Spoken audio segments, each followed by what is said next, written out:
hello everyone आशा কৰিছো আপোনালোক সকলোৱে ভালে কুশলে আছে মই তৰালি আপোনালোক সকলোকে মোৰ অন্য এটি ভিডিঅ'লৈ স্বাগতম জনাইছো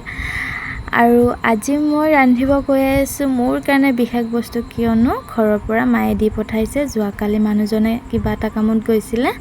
বহুত বিশেষ বস্তু নহয় কিন্তু মোৰ কাৰণে বহুত বিশেষে হয় কাৰণ মায়ে দি পঠাইছে যে আৰু এয়া হৈছে কলা কচু আৰু মই বহুত বেছিয়ে ভাল পাওঁ সেই কাৰণে মোৰ কাৰণে মায়ে দি পঠাইছে বিচাৰি হলেও আৰু আনফালে আমাৰ ঘৰত হোৱা এয়া মূলা শাক এইখিনিও মায়ে একেবাৰে ভালকৈ বাছি দি পঠাইছে আৰু আমাৰ ঘৰ অৱশ্যে দূৰ হয় মিষ্টাৰে কিবা এটা কামত যোৱাৰ কাৰণে দি পঠাইছে আৰু আনফালে মই এয়া শাকখিনি ভালকৈ পানীত দুবাৰমান ধুই লৈ এয়া খৰাহি এটাতকৈ পানীটো যাবৰ কাৰণে থৈ দিলোঁ আৰু মায়ে ইমান হেপাহেৰে পঠাইছে খাবটো লাগিবই সেই কাৰণে ভাবিছো আজি দুপৰীয়া সাজ আপোনালোকৰ লগত শেয়াৰ কৰো আৰু আপোনালোকে ভিডিঅটো চাই থাকিব আৰু এয়া মই দুটা পটল কাটি ললো কাটি লৈ অকনমান তেল দিলো নিমখ হালধি দি এনেকৈ পটল দুটা ফ্ৰাই কৰিলো আৰু গেছৰ ফ্লেমটো কমাই ইফালে শাকখিনি কাটিব আহিলো আৰু শাকখিনি কাটা মানে ইফালে মোৰ পটল ফ্ৰাই হৈ গল পটলখিনি উলিয়াই ৰাখিলো আৰু সেই একেখন কেৰাহীতে মই তেল আছিলে যেহেতু তাত পিয়াজ কাটি দিলো আৰু জলকীয়া দিলো তাৰ পিছত মই শাকখিনি দি দিলো আৰু শাকখিনি এতিয়া মই অকনমান লৰাই ঢাকনি লগাই থম কিয়নো ইয়াত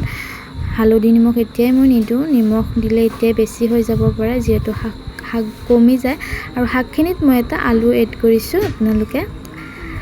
আলু নিদিলেও হ'ব পাৰে যদি নাখায় দিলেও কথা নাই মই খাই ভাল পাওঁ কাৰণে দিছো এনেকৈ আৰু ইয়া 2 মিনিট মান পাছত আকৌ ঢাকনিখন গুচাই চালো এতিয়া নিমখ হালধি দি দিলো আৰু অকনমান জিৰা গুঁড়ো দি দিছো তাতে আৰু ফ্লেমটো কমাই এইফালে আহিছো কচুখিনি বাকলি গুচাই কাটি ললো একেবাৰে আৰু কলা কচু খালে আপোনালোকে ভাল সকলোৱে জানে আৰু কলা কচু কাটি হোৱাৰ শেষৰ অৱস্থা এয়া আৰু এইফালে থাওক ইমান মৰম লগা বাটিত এটা এতিয়া মাত্ৰ ৰাখিলো আৰু ৰাখিয়ে দেৰি নকৰি শাকখিনি ভাজি হোৱাৰ পিছত ইয়াতে ঢাকি থৈ দিলো যেহেতু আমি কম মানুহ আৰু এইফালে মই কেৰাহীখনত তেল দিলো তেলখিনি গৰম হোৱাৰ লগে লগে শুকান জলকীয়া পিয়াজ দি লাৰি দিলো আৰু এতিয়া কচুখিনি তাৰ ওপৰত দি তিয়াই থোৱা বুটকেইটা দি দিলো কচুত বুট দিলে খাই ভাল লাগে আপোনালোকে যদি ভাল নাপায় নাখালে কথা নাই বাৰু আৰু এতিয়া আহিছো আদা নহৰু বাকলি গুচাব আৰু এইখিনি বাকলি গুচাই খুন্দনাত পিহি ললো আৰু এইফালে মই ঢাকনি গুচাই অকনমান লৰাই তাত মই আদা নহৰুখিনি দি দিলো অকনমান পানী দি লৰাই দি আকৌ ঢাকনিখন লগাই দিলো অকনমান পিছত মই ইয়াতে হালধি দিলো নিমখ দিলো লগতে আপোনালোকৰ ওচৰত যি মছলা আছে জিৰা জালুক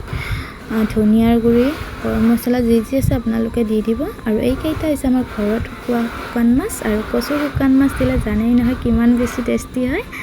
আৰু অকনমান সময় মই ইয়াতে ঢাকনি লগাই দিম আৰু অকনমান সময় ঢাকনি লগাই থোৱাৰ পিছত এয়া মোৰ কচুখিনি হৈ গ'ল এয়া দেখিছে কিমান বেছি ধুনীয়া হৈছে দেখিবলৈ আৰু খাবলৈ বহুত বেছি উপকাৰী হয় কচু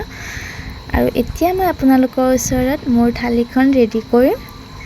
আশা কৰিছো আপোনালোক সকলোৱে মোৰ ভিডিঅটো চাই আজি ভাল পালে যদিহে আপোনালোকে মোৰ চেনেলটো সাবস্ক্ৰাইব কৰা নাই সাবস্ক্ৰাইব কৰি দিব লগতে নটিফিকেশন অল কৰি ল'ব যাতে মই দিয়া ভিডিঅ'বোৰ আপোনালোকে চাই থাকিব পাৰে আৰু লাইক কৰিব কমেন্ট কৰিব আৰু শেষত আপোনালোকৰ ওচৰত এনেকৈ ভাতকেইটা খাই অকনমান দেখাই দিলো সঁচাকৈ বহুত বেছি টেষ্টি হৈছিল আৰু মাক ধন্যবাদ দিছো যাৰ কাৰণে আজি দুপৰীয়া সাজটো মই বহুত বেছি আনন্দৰে খালো আজিলৈ আহিছো